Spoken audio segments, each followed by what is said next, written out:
예수님은 완전히 인간이면서 정말 완전히 하나님일 수 있을까요? 성경은 절반씩 섞인 존재가 아니라고 말합니다. 예수님은 우리처럼 배고픈 인간이셨습니다. 그러나 바람과 바다도 예수님께 순종했습니다.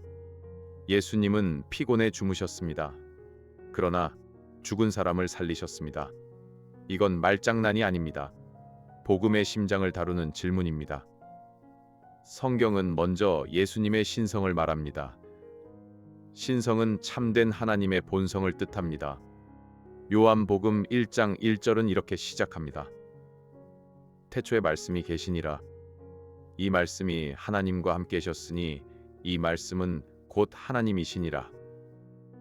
여기서 말씀은 예수 그리스도를 가리킵니다. 요한복음 1장 14절은 이어서 말합니다. 말씀이 육신이 되어 우리 가운데 거하심에. 성경은 이번에는 인성을 말합니다. 인성은 참된 인간의 본성을 뜻합니다. 예수님은 마리아에게서 태어나셨습니다. 예수님은 자라고 배우셨습니다. 예수님은 눈물을 흘리고 아픔을 느끼셨습니다. 한국 식탁의 밥과 국을 생각해 보세요. 밥은 반쯤 밥이고 반쯤 국이 아닙니다. 밥은 온전히 밥입니다. 국도 온전히 국입니다. 둘은 한 상에 함께 있습니다. 이건 어디까지나 불완전한 비유입니다. 그러나 절반씩이 아니라는 점은 보여줍니다. 교회는 이 진리를 오래 정리해왔습니다. 예수님은 한 분이십니다. 그 한 분 안에 두 본성이 있습니다. 완전한 하나님의 본성과 원한전한 인간의 본성입니다. 이 가르침을 위격적 연합이라고 부릅니다. 어렵게 들리지만 뜻은 간단합니다. 하나님의 아들 한 분이 인간의 본성을 자신에게 취하셨다는 뜻입니다. 예수님은 두 사람이 아닙니다. 예수님은 반인반신도 아닙니다. 예수님의 두 본성은 섞이지 않습니다. 두 본성은 없어지지도 않습니다. 한 사람이 집에서는 아버지이고 직장에서는 팀일 수 있습니다. 그러나 이 비유도 정확하지 않습니다. 아버지와 팀장은 역할의 차이일 뿐입니다. 예수님의 신성과 인성은 역할만 다르지 않습니다. 두 본성은 모두 실제입니다. 우리는 그 방법을 다 설명하지 못합니다. 그러나 모순되는 것은 아닙니다. 한 분이면서 두 분이라는 말이 아닙니다. 한 분이면서 두 본성이란 말입니다. 예수님은 왜 완전한 인간이어야 했을까요? 우리를 대신하려면 우리와 같아야 했습니다. 히브리서 2장 17절은 말합니다. 그가 범사의 형제들과 같이 되심이 마땅하도다. 예수님은 우리의 순종을 대신하셨습니다. 예수님은 우리의 죄값도 대신 지셨습니다. 이것을 대속이라고 부릅니다. 다른 사람 대신 값을 치러 빚을 갚아주는 일이라는 뜻입니다.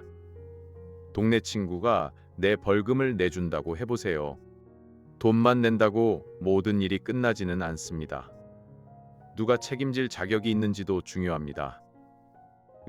이것도 완전한 비유는 아닙니다. 그러나 대신하는 분의 자격이 중요함을 보여줍니다. 예수님은 우리와 같은 참사람이십니다. 그래서 우리를 대신하실 수 있습니다. 그러나 예수님은 죄가 없으십니다. 그래서 자신의 죄값을 치르지 않으셨습니다. 예수님은 왜 완전한 하나님이어야 했을까요? 한 사람의 순종은 한 사람의 문제만 다룹니다. 그러나 예수님의 희생은 수많은 백성을 구원할 가치가 있습니다. 골로새서 2장 9절은 이렇게 말합니다. 그 안에는 신성의 모든 충만이 육체로 거하시고 예수님의 십자가는 한 선한 사람의 죽음만이 아닙니다. 성자 하나님이 인간의 본성으로 고난받으셨습니다. 성자는 삼위일체의 둘째 위격을 뜻합니다. 하나님은 한 분이며 성부와 성자와 성령으로 계십니다. 회사의 큰 빚을 사원 한 명의 월급으로 갚기는 어렵습니다. 문제의 크기가 지불 능력보다 크기 때문입니다. 이건 어디까지나 비유입니다. 예수님의 가치를 돈으로 잴 수는 없습니다.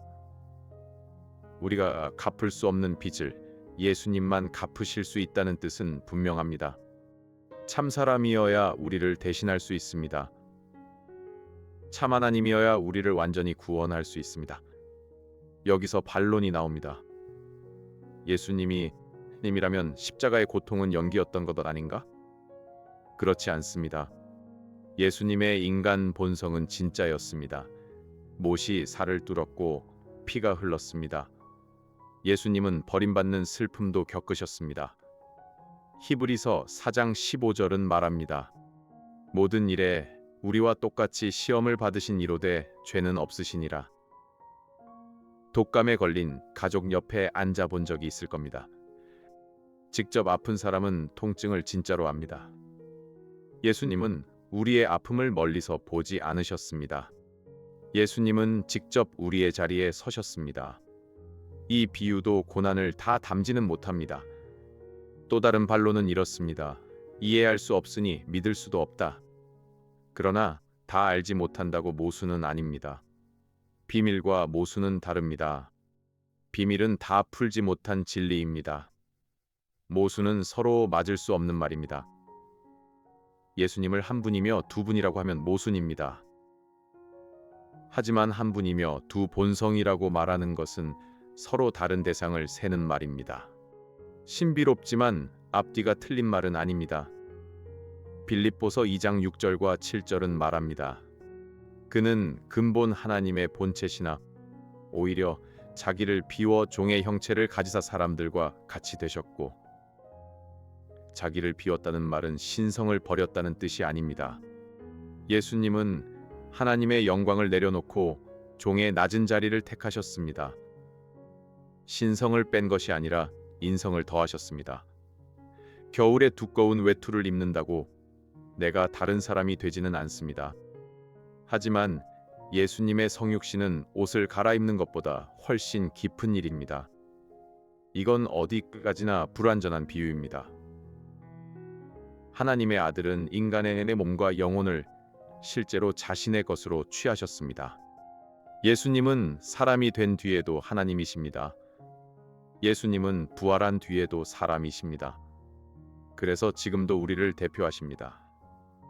예수님이 참 사람이라는 사실은 위로를 줍니다. 예수님은 우리의 피곤과 눈물을 아십니다. 예수님은 유혹받는 아픔도 아십니다. 그래서 우리는 솔직하게 기도할 수 있습니다. 예수님이 참 하나님이라는 사실은 소망을 줍니다.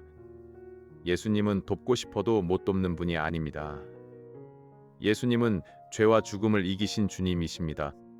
자녀가 늦은 밤 무서워 전화한다고 해보세요.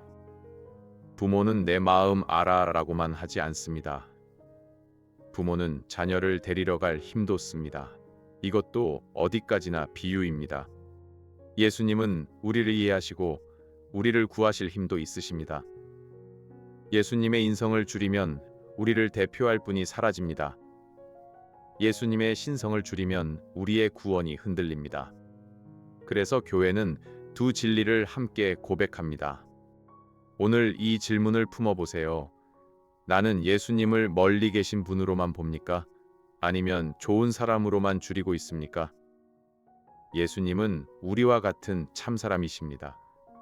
그러나 우리를 구하시는 참 하나님이십니다. 이 복음을 계속 함께 풀어보려면 구독해주세요.